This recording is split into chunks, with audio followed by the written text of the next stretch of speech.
Sigon sa akong gikapahibalo ninyo, niata karon sa ikatulo nga Domingo, nining panahon sa gisaulog nato isip simbahan, isip katawhan nga binunyagan nga mga magtutuo sa atong Ginoong Hesus kining panahon sa pagkabanhaw. Nga diin ining panahon na kitang tanan mga Kristiyanos gidapit sa atong pagpunting sa atong hunahuna kasing-kasing diha sa nabanhaw nga Kristo. Panghinaot nga sa ato nga pamalandong niini malig-on ang atong pagtuo sa nabanhaw nga Kristo. Tumong aron nga kita nga mga tinun-an karong panahona dili ta mutalaw. Hinunua, malig-on ta, maisog nga magsangyaw ug magsaksi sa pagtulunan sa kaluwasan sa ato ang nabanhaw nga Kristo. Munang mga igsuon, ining ikatulo nga Domingo sa akong pagpaambit ninyo karon, tuguti ko nga ari ko magsugod sa pagpahinumdum natong tanan, pahinumduman natong tanan, may tungod sa hagit sa atong pagkasimbahan karon. Kita nga simbahanon karon, doon na tayo hagit, dako nga hagit. O kini, gidala ni atong hagit na to sa konseho, sa ikaduhang konseho sa Vatikano. So ni atong tuig 1962-1965, doon ay konseho atong simbahan dito sa Vatikano. Kitawag Vatican Council. O gani gitan-aw nga katong mga konseho, mauto konseho nga din kitang mga Kristiyanos giandam ta. Ilabi na sa pagsulod nato ni ining third millennium. Ngano man, kaya ang hagit nato karon mga Kristiyanos mayroon sa atong kinabuhis pagtuo mas grabe na kaayo sa nga tanan. Tungod sa ato ang daghang na diskubrihan sa kalibutan, daghang mga pagtulunan karon nga gipasupot diya sa social media, uban ani gigaman nagsalida.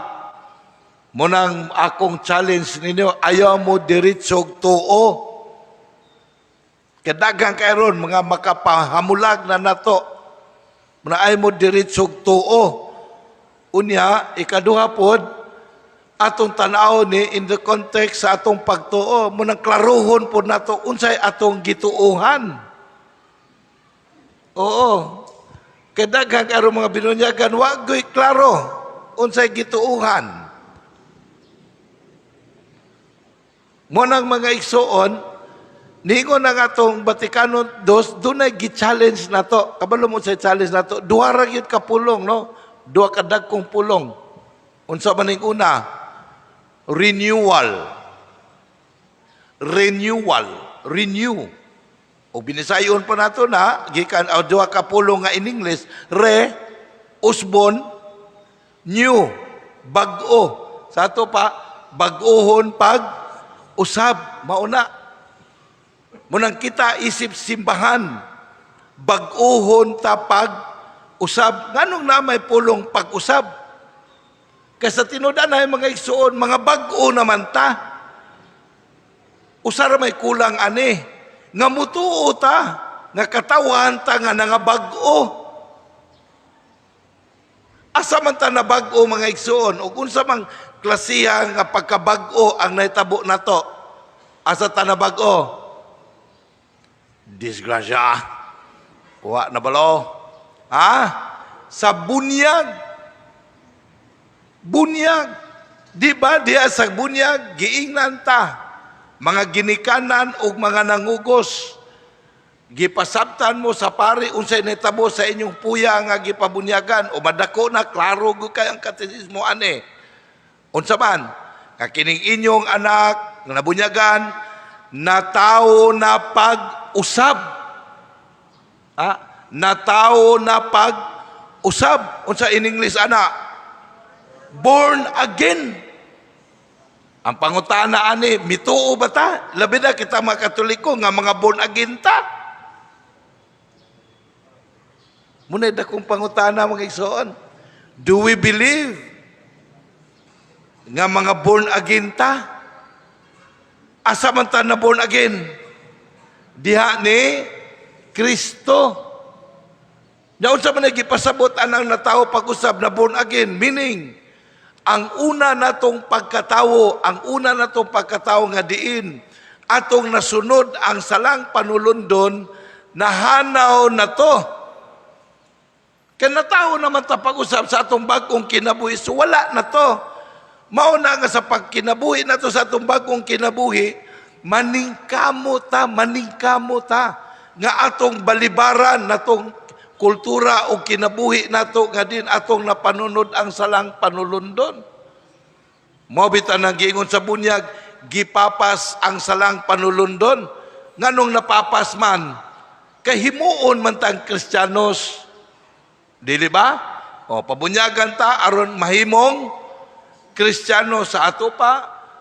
Isalindot na nato ang mga pagtulunan nga iya sa kaaway sa Dios nga mao ang salang panulundon. Unya maningkamot na ta nga maghulma sa atong kultura, kinaiya, atong pamatasan, subay na sa pagtulunan ni Kristo. Mao day na ang born again. Yang ano man baguhon ta pag-usab, kay nakita man mga igsuon, nga nibalik man ta sa atong karaang pagkatao.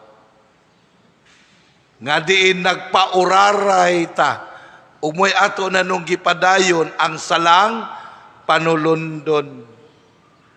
Mao nang ningon ato siban, bag-ohon ta pag-usab. Naunsa man ang mga kinaiya sa salang panulundon mga igsuon, na magisgot ganita kinaya sa salang panunod, iya na sa kaaway sa Dios. Naunsa man ang mga kanang kinaiya sa salang panulundon, naningkamot na nga iya mga kahago, mao lamang ang mga lawasnon, tawhanon o kalibutanon o unodnon nga katagbawan, maora gunay giapas ana mga igsoon. Atong usbon, ang pagtulunan sa kaaway sa Dios, mao nga maningkamot na ta sa mga lawasnon, o kalibutanon, unudnon, nga katagbawan, kanara, aron nga dili na ta mangandoy sa mga butang nga langitnon. Munang daghan kaayong mga kailibgon, nga gi-offer ang yawa nato aron dili na ta mangandoy sa mga butang nga langitnon. Now, pananglitan aron makasabot ta mga igsoon, unsa man ning mga kinaiya sa salang panulundon. Example ani, kaning atong mga bisyo nga makadaot na to. Una, bisyo sa sugal.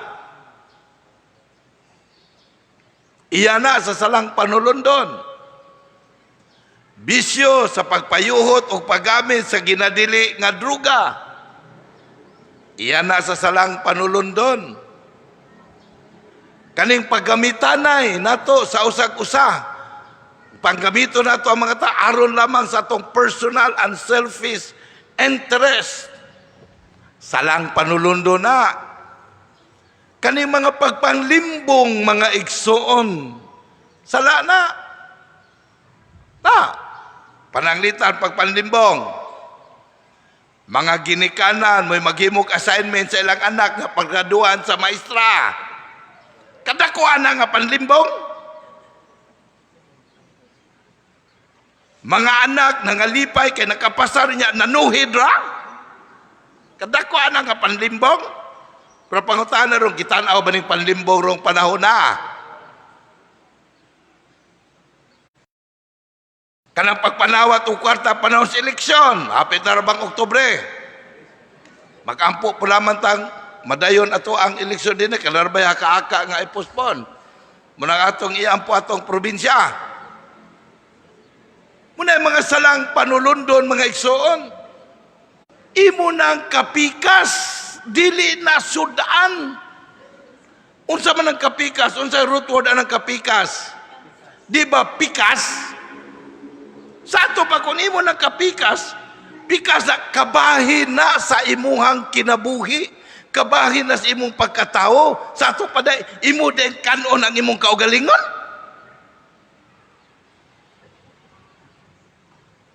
Oh. Unya kay karong panahon na layan na kay it's okay. It's alright. Paita na. Nanghingusog na naron. Di na wala taguan na ron. Maghambugiro pag padaghanay. Nga di apoy mga ulitaw dalaga, manghantok pog minyo. Ilabi na kwartahan. Kaya ba na tos abroad? Muna'y mga salang panulundon, mga igsoon. Unya kay mga binunyagan, magkahata. Nga tao magkata pag-usab, niya pa'y mas nilala pag yun nga bakak mga igsoon. Kanang miss gay. Kanang miss sa babae raman ang tao na. Nya karon inigwali na to ani, masuko sa pari. Nganong masuko man mo nga kamatuuran man ni gawas pa ni ana kining giwali nato sa simbahan para ramanis mga sakop sa simbahan. Nga sa ato pa kung sakop kaning simbahan na mutuo gud ta. Og di ka sakop ani simbahan na ayo kasuko kay di makasakop ani simbahan na. Ano magbuot man kaning simbahan sa ato pa di na lang gyud ay ta makatudlo og makagiya sa ato mga sakop. Mo ba na gipasabot ni ana? Nga muuyon rata nga maimpierno ning ato mga igsoon nga naatawon dihang dapita nga dili man nasala nga naingon ana sila. Munang kamong naapo diyang dapita, ayaw po mo pagamit po nga himuon mong katawanan. Live your dignity as God's children. Unya palangita.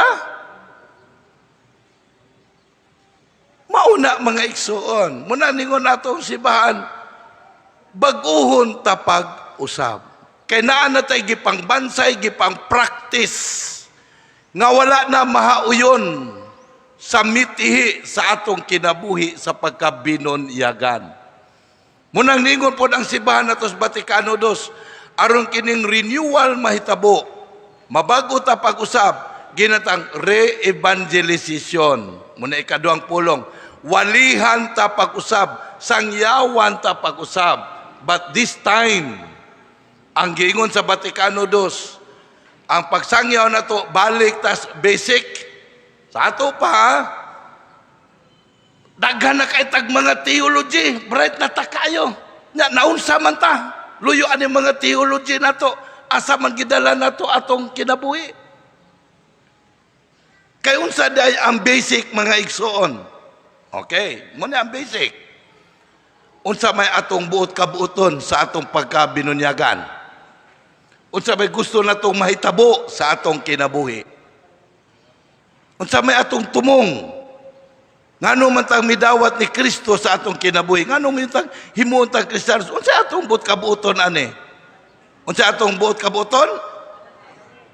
Kana us katubok tingog ra gutong nakahinumdom. Unsa ganito? Malangit ra ta kanara. Maura gunay basic mga igsoon. Malangit ra gud ta intawon.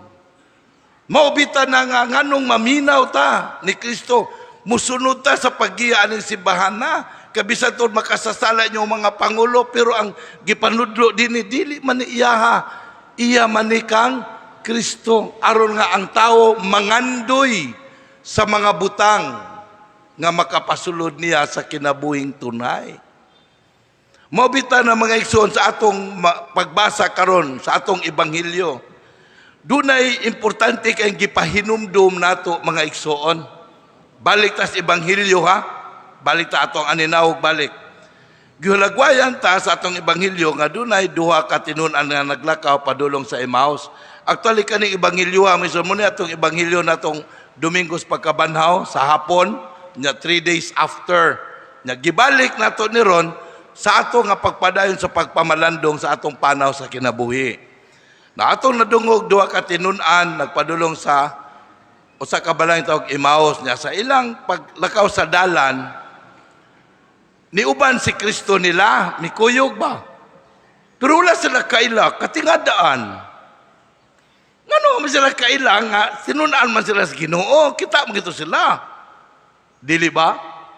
Na aron masabta nato mga igsoon, ngano nga, unsay nahimong babag sa pag-ila nila sa Ginoo. Di ba, gipangutan, ano tas dialog, klaro ka nas dialog. Di ba, pagpanaw nila, gipangutan na sila sa Ginoo. Unsay inyong gipanagsultihan, samtang naglakaw mo sa dalan. Paulo, inisinte na. Dahingon na yung dahingon na itong anak Cleopas. Ikaw na ba'y taong wa na hibalon sa tabo ni sa Jerusalem, pipila ka adlaw? Naon sa gingon sa atong Ginoo, unsang gitabo Atay Kaya aron nga makaamgo ba sila ba? O naon sa nagisulti nila? Mahitungod atong Hesus. Nagtuo manggod mi niya nga siya mao'y mangulo aron maluwas magdalag kaluwasan sa Israel. Mabita tong pagsulod niya sa Jerusalem, siyang gidawat, husana sa anak ni David, domdom atong bendita lukay. Moto, lipay kayo, nga gidawat si Kristo kay mo ni among hari, kay mo ni mangulo namo, nga magluwas namo. Nya usa manong binuangang namatay manuan, ilansan sa cross. Motong subo kay sila, discouraged. Naon sa may giingon sa atong Ginoong Hesus nila, pagkabuang yun ninyo, pagkadugay ninyong mutuo, sugahi kay mo mutuo. Namuto nga batbatan sila sa atong Ginoong Hesus sa balaang kasulatan aron nga ipasabot nila unsay mahitabo sa Mesiyas. Unya, pagpasabot niya sa atong Ginoong Hesus sa balaang kasulatan, gabi naman, nagpasabot atong Ginoo nga mo labay ra siya, ila siyang gidapit, din nilanta kay gabi naman, ano ta mamahulay. Wa pa sila kailaron. Moto pagpanihapon nila, atong Ginoong Hesus, may kuha og pan, gipanalanginan, gipikas-pikas og gihatag, diyan dapitan na buka ang ilang mata. Nakaila sila sa nabanhaw nga Kristo. Nya unsa man ni gipahinumdom nato ani mga igsoon? Maupod ni una sa pag-apil sa atong Ginoong Hesus, mikuyog sa siya mga tinun-an, mao ni pagpahinumdom nato sa saad sa atong Ginoong Hesus ngadto sa mga tinun-an. Unsa iyang saad? Nga ako magauban kaninyo hangtod sa katapusan sa kalibutan. Nya kadi pa man katapusan, sa ato pa ang laban ng Kristo niya nato. Gauban nato, gakuyog nato. Pero ang pangutana anig, nakakita ba ta niya? Nakaila ba ta niya sa iyang pagkuyog nato? Kay basig na isama ta sa mga unang tinunan, naaman sila pananaw, biases. Unsaon sila pagpangulo ni Kristo, unsay buhaton ni Kristo alang nila, kasi sila may magbuot. Munang dinit agipasabtam nga through these biases, mauni ang nahimong babag sa pagkaplag nato ni Kristo. Mabita ng aron magiyahan ta, nindot kayo, kaya doon na importante kayong gipahinumdum nato mga igsoon. Aron nga makasabuta, asa ta dadon sa kabubuton sa Dios, gibatbatan sila sa balaan nga kasulatan. Mausap ta, kita karon unsa man ato, mubasa ba ta sa scripture? Gipasabtan ta unsa kabililhon nato ang Biblia sa atong kinabuhi. Ngano mamisyo kay ang Biblia mauna diha na isulat ang pagpadayag sa Dios sa iyang kabubuton alang kanato.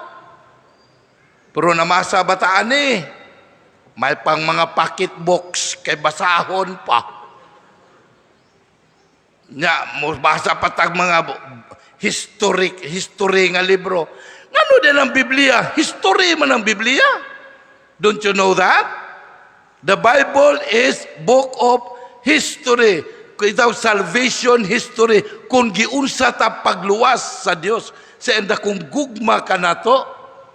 Pero galing lang kay Mga Katoliko, maulaw mang magdalag Biblia. Ha? Nga maulaw man ta magdalag Biblia.